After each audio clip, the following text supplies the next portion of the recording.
The Department of Justice has come out with new guidelines to better prepare prisoners who are soon to be released back into society.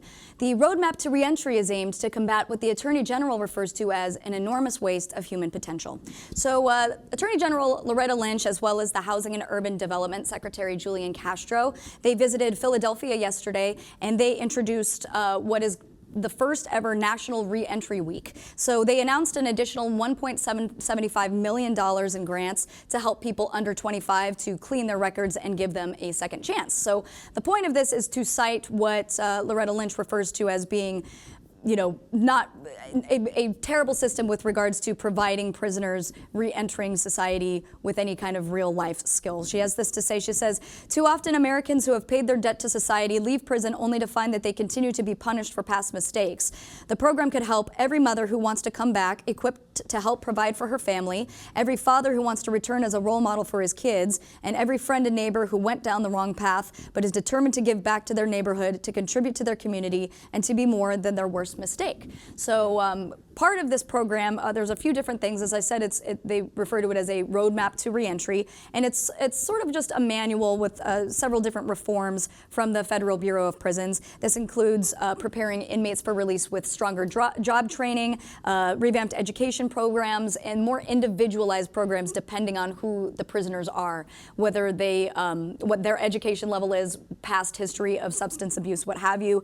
They also want to review the network of halfway houses, because over 80%, or just about 80% of federal prisoners live in halfway houses upon release. So really, I mean, this is actually a great step with regards to providing people with tools once they're released, because up until this point, it's been very difficult when people have criminal records. It's very difficult to get into schools, to get jobs. It's sort of a black mark on your record for the rest of your life almost, and this is a way to combat that. One of the major ways of doing that too is Loretta Lynch has released a letter she wants to send to governors of the states, of each state, urging them to let citizens who are returning from prison exchange their prisoner IDs for state-issued IDs. So that's a big issue with regards to, voter rights as well. Right, and that's caused a lot of controversy in terms of the rehabilitation of a large proportions of felons in Virginia, in particular, whereby it was seen as a tactic, to get more Democratic votes.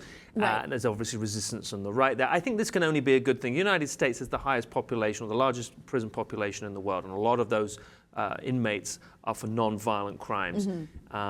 We're talking specifically about felons here, but any policy that fails to rehabilitate a prisoner or fails to rehabilitate an inmate is a failed policy, and part of that rehabilitation is getting your identity back to the extent that you can, because the idea, surely the whole point of prison is to act as a deterrent, but also as a means to avoid that individual falling back to old ways and falling back to old patterns of behavior and reoffending.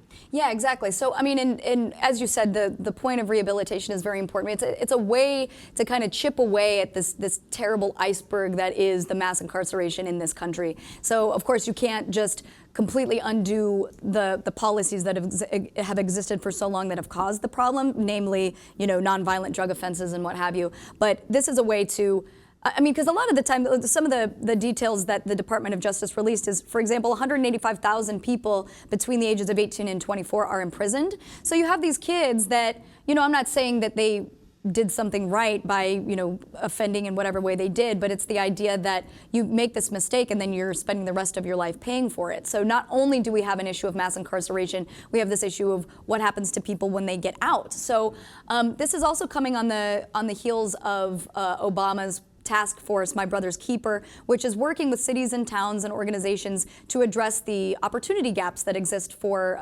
young men and boys of color specifically. So this is, it is part of a broader sort of coalition or a broader program to deal with this issue. I specifically think the voter rights thing is huge, especially considering we're approaching a pretty major election. So you had mentioned Virginia. So the governor of Virginia, Terry McAuliffe, he'd issued an executive order last week allowing more than 200,000 felons to cast ballots in November.